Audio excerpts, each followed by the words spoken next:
Lainnya, saudara, setelah purna tugas sebagai presiden dan dipecat sebagai kader PDI Perjuangan, Jokowi berencana membentuk partai politik baru.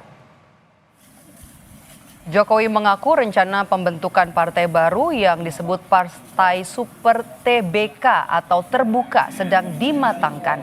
Meski demikian, Jokowi menyebut rencana pembentukan Partai Super Terbuka bisa terrealisasi, bisa juga tidak.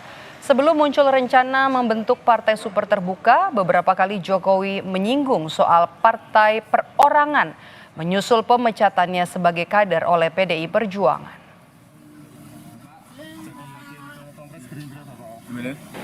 Partai Super TBK itu kan bikin banyak orang ya masih dalam pematangan ya. Artinya memang akan direalisasikan ya Pak ya? Masih dalam pematangan, masih dihitung, masih dikalkulasi, belum tentu juga Berarti sudah ada niat nggak Pak untuk membentuk partai itu? Masih dalam pematangan, masih dihitung, masih dikalkulasi, belum tentu juga direalisasikan.